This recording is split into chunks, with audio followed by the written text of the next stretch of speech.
I'm Dr. Brian Marr. I'm the president of the Joint Special Operations University, and I'm here to welcome you all here today. This is a day, quite frankly, we thought we'd never see. So it's a good day for JSOW, and it's a good day for the United States Special Operations Command. We're here at the groundbreaking ceremony of the new Joint Special Ops University building that should be completed in 18, maybe 21 months. But first, some welcomes are in order, and it's just great to see so many friends of JSOW and supporters. But first of all, I want to welcome the Honorable Bob Buckhorn, Mayor of Tampa, also in this community called Swagger. So. A key player in being here today at today's ceremony is General Doug Brown, Chairman of the Warrior Foundation and former Commander of the United States Special Operations Command. Our officiating officer and representing the Commander is the Deputy Commander, Lieutenant General John Mulholland. And please save your applause for the rest. Vice Admiral Joe McGuire, a true friend of the Joint Special Operations University and President, CEO of the Soft Warrior Foundation. Can't do it.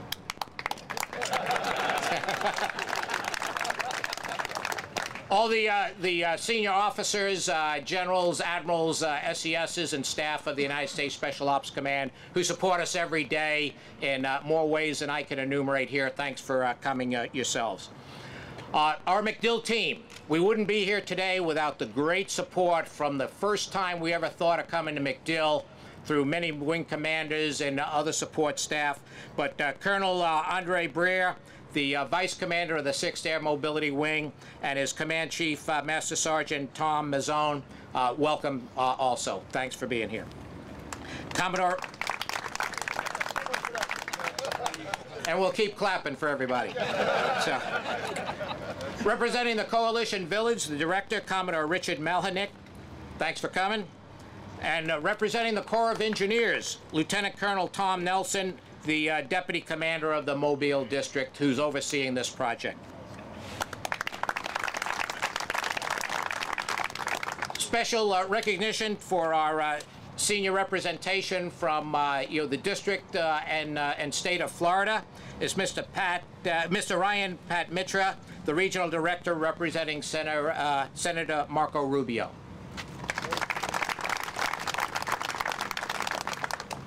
Miss Julie Fitzpatrick, the deputy district director for the Honorable Kathy Castor, 14th District Representative, U.S. Congress.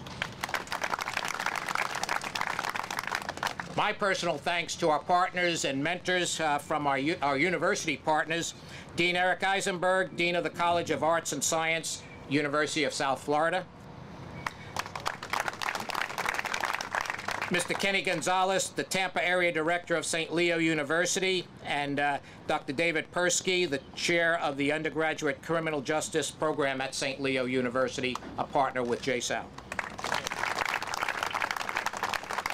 Dean William Clements, Vice President and Dean of the College of Graduate and Continuing Education at Norwich University, a true supporter of all military, but especially of the Special Ops Warriors. Then our special friends of JSOW, Chief Tony Holloway, you're at every ceremony. Thanks so much for taking care of us, and thanks for taking care of our senior NCOs as they come through our programs. Mr. Ray Calafell, representing the 60th chapter of the Special Forces, and helps us out in many ways, and especially his wife, Pat, who helped with JSOW's Major General Joe Lute's room and the memorial that we have there for a great, SOCOM and Soft Warrior. And my boss, General Bennett Sokolic, good to have you here, sir, as you kind of wrap up your time here at SOCOM. A couple other inside ones, my Vice President, Colonel Jeff Goebel, helps me every day and helped bring us to this point. Him and his team, Doug Angle, Kay Leonard, helped put this on, and, it's going to turn out to be a great affair. Command Sergeant Major David Betts, who's going to help with the shovel. Thanks, Dave, for being where you are.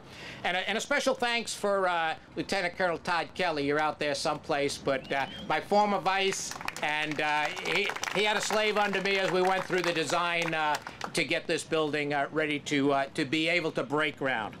And of course, last but not least, the faculty, staff, and adjuncts of the Joint Special Ops University.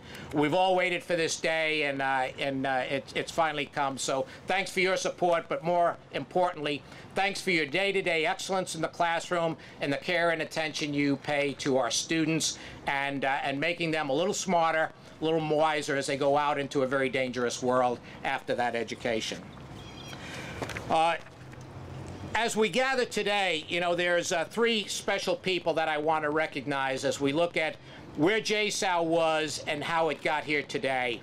And it started back in the year 2000 with General Pete Schoonmaker, who was the commander of the Special Ops Command at that time, who envisioned a JSOW, or a SOF University as it was titled in those days.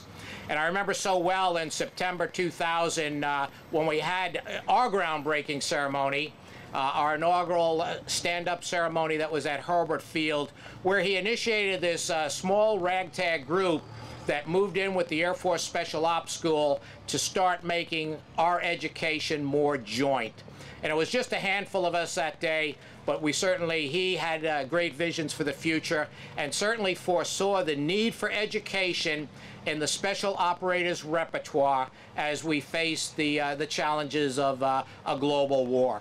It wasn't long after that of course, we had 9/11, and since that day, you know, has proved his vision very true. But we also need to thank the Air Force Special Ops School for their nurturing in those early days, and getting us off to a good start when there was just a few of us. We didn't have to worry about a lot of the housekeeping and other support. We were just there to teach and add value. But the man most responsible, though, for where we are today is sitting right here, and that's General Doug Brown. From the onset, he saw the vision of the Joint Special Ops University co-located with the headquarters. But he didn't just talk about it, he acted on it. And it was he personally that made sure that the military construction program was put into our program, you know, in the early days, and that it was defended through, you know, successive budget reviews, and really in an austere environment of MilCon, where many, many other competing projects were out there. He also saw a JSOW that was expanding beyond just a classroom and just the couple of courses that we were doing at Herbert. And so it wasn't just a small building, a make-do building, but it was a true world-class facility that he envisioned, and made sure that the money and the concepts were there to use that building in the way that he envisioned. So he truly is the man that got us to this place, stuck with the vision, and kept that alive during his tenure. He passed that on, though, to Admiral Eric Olson, who also continued that same vision, and again defended the vision through budget reviews, and made the transition from Herbert to MacDill what it was. It was almost seamless. We never stopped the class. We kept supporting all the different stakeholders that JSOW had obliged itself to, and we continue to work. It was Admiral Eric Olson that we see today, you know, at the Pinewood campus that some of you will visit afterwards, that is really a great interim facility for us as we kind of got our feet on the ground.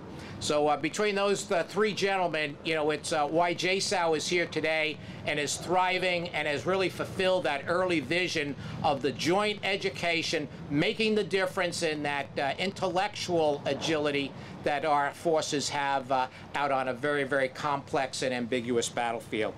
So I can personally attest that this decision was the right one. There was always some resistance, but we made it. And now as we look back, we've been here for 3 years, you know, it's certainly the right one. So General Brown, certainly, you know, a wise visionary that his vision is being fulfilled every day. And now I'd like to introduce our guest speaker, and representing the command, the Deputy Commander of the United States Special Operations Command, Lieutenant General John Mahone.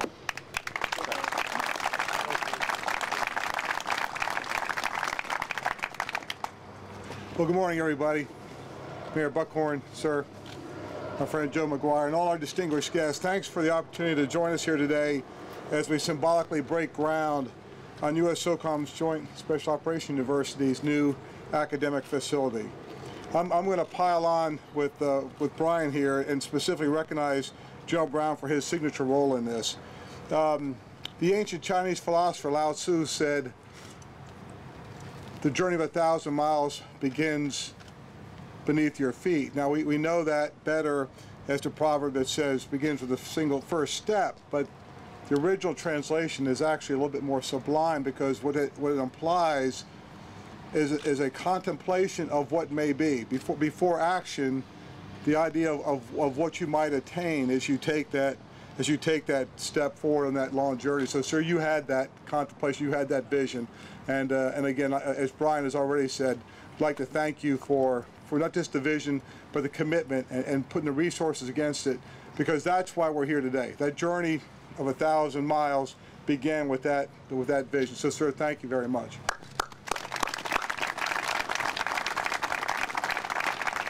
And it couldn't come at a better time as we endeavor to ensure that America's Special Operations Force remains relevant to our nation's security requirements of tomorrow. It's abundantly clear that the need for a highly and appropriately educated Special Operations Force is essential to that continued relevance. I use the word appropriately deliberately, as I believe it's an important distinction.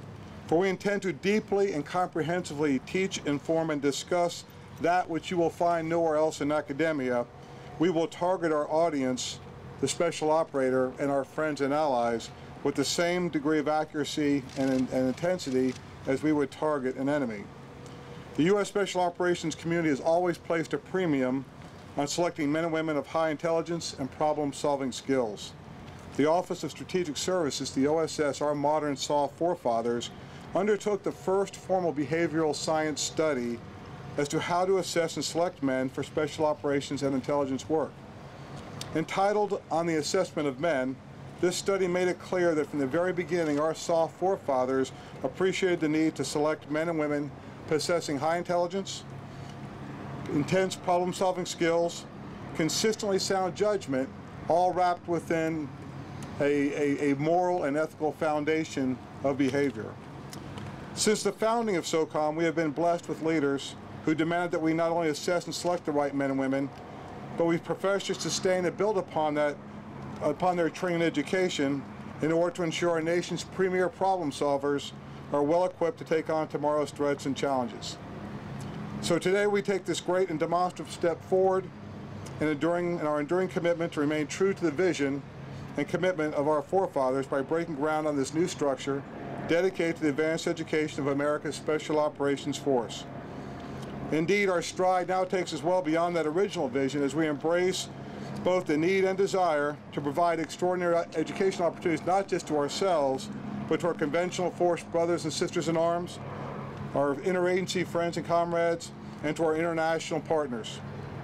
JSAL is leading the way in defining what it means to comprehensively and accurately educate special operations practitioners for the world in which we will operate.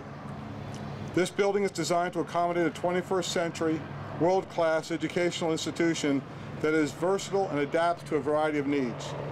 Among many other capabilities and attributes that will be embedded within it, this building will support JSAL evolving to a fully accredited, nationally recognized degree-granting university, providing a variety of academic programs and electives specifically designed for special operators. That's not one of ours. It'd be quieter. The sheriff. Sir, come on. I thought we were Irish. I thought we had this thing going there. Come on. This university will support a wide variety of specialized curricula using a range of delivery methods that will range from highly classified, delivered in classic classroom form, to online courses connected through commercial internet services.